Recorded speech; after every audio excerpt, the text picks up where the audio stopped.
Assalamualaikum. Pengadilan. Apa yang tersirat dalam pikiran teman-teman dengan kata pengadilan? Tentu saja di situ tersirat ada hakim, ada panitera, ada dua belah pihak yang bersengketa. Ada pengadilan pidana, ada pengadilan perdata. Kali ini dalam hal PHK terhadap diri saya merupakan kisah nyata ini memasuki episode pengadilan hubungan industrial di Pengadilan Negeri kelas 1A. Ikuti terus videonya sampai selesai.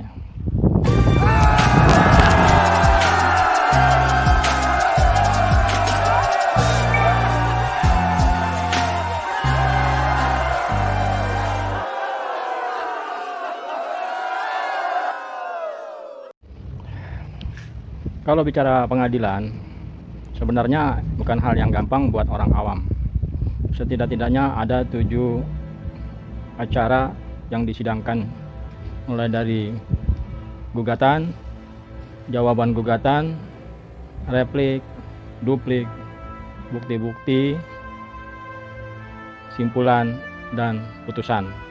Itu yang paling sedikit. Kalau aja seminggu berarti prosesnya per sidang 7 kali seminggu, hampir 2 bulan. Nah, dari situ baiknya kalau ada persoalan diselesaikan di tingkat bipartit. Jadi PHK terhadap diri saya itu memasuki gugatan. Hari pertama dipanggil oleh pengadilan, saya nggak datang. Memang yang mengajukan ke pengadilan ini pihak perusahaan.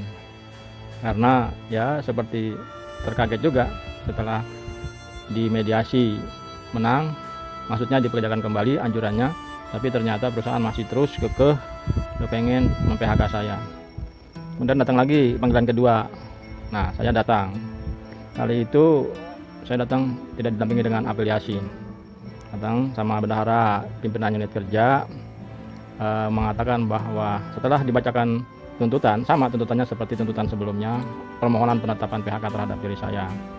Dan saya hanya menjawab pada saat sidang pertama itu, pikir-pikir. Jadi itulah sidang pertama. Minggu depannya lagi kami dapat panggilan lagi untuk sidang. Jadi ketika hari-hari akan menjelang sidang, panitera udah menghubungi via telepon, besok ya datang. Oke, siap Bu.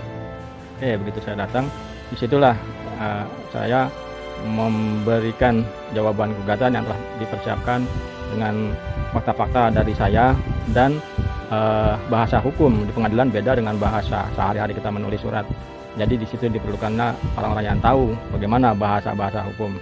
Di situ ada jawaban gugatan. Materinya sama seperti yang diajukan di awal-awal cerita ini, episode sebelumnya. Kemudian setelah mengucapkan jawaban, tentu saja pada hari itu didampingi oleh afiliasi. Jadi itu sidang pertama jawaban gugatan. Minggu selanjutnya lagi ada acara replik, ya, artinya bantahan terhadap jawaban si tergugat, ya, dalam hal ini buruh, oleh kuasa hukum dari pihak perusahaan. Jadi perusahaan itu memberikan kuasa hukum kepada lawyer. Dari situ yang menghadapi itu ya seorang aja yang datang dari pihak perusahaan sebagai kuasa hukum dari pihak pengusaha. Setelah replik, sidang itu dibacakan dan kami menerima salinannya. Nah, minggu depannya lagi kami menyiapkan duplik. Dari situlah bantahan terhadap repliknya perusahaan. Nah, setelah itu belum ada bayangan bakalan menang apa tidak. Nah, sidang minggu selanjutnya lagi baru menyampaikan bukti-bukti dari pihak perusahaan, bukti dari pihak pekerja. Nah, bukti-bukti ini sekitar bukan bukti-bukti aja. Bukti-bukti harus dileges. Dileges itu artinya diberi cap di kantor pos besar di wilayah setempat kita, ya. Jadi di sana nanti diberi bumbui meterai dan dicap oleh kantor pos sebagai alat bukti menjadi milik negara. Itu di sana disidangkan pada minggu selanjutnya. Setelah penyerahan alat bukti, kemudian ya minggu-minggu itulah sibuknya bolak-balik. Baru kemudian minggu selanjutnya lagi per minggu ada sebenarnya ada saksi atau apa. Pada saat itu kami nggak ada saksi, jadi nggak menghadirkan saksi dari masing-masing pihak, langsung kesimpulan. Jadi kesimpulan dari masing-masing pihak minggu selanjutnya. Hari terakhir atau minggu terakhir persidangan, putusan dibacakan oleh masing-masing hakim bergantian. Disinilah saat seperti ini hati mengatakan kerja kembali atau tidak, kerjakan kembali atau tidak, ya. Nah, dalam persidangan ini kami didampingi oleh afiliasi karena ini penting momennya. Nah, ada bayangan pada saat perjalanan bacaan-bacaan tersebut dari kuasa hukum pekerja, afiliasi kami memberikan kode dengan tulisan di kertas PHK. Udah kebaca alur dari bacaan hakim tersebut. Nah, di sini mulai saya merasa, aduh gimana ini. Namun satu harapan, dari 3 hakim yang ada, 1 hakim menyatakan dissenting opinion. Jadi ada pendapat berbeda dari 3 hakim itu, 2 menyatakan sah terhadap PHK, sementara 1 ini yang menyatakan bahwa PHK ini tidak memenuhi syarat gitu, dan lain-lainnya di situ.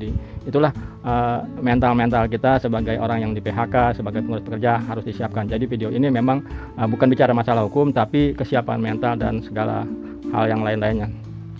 Benar aja begitu putusan dibacakan pada kalimat-kalimat terakhir bahwa divonis PHK.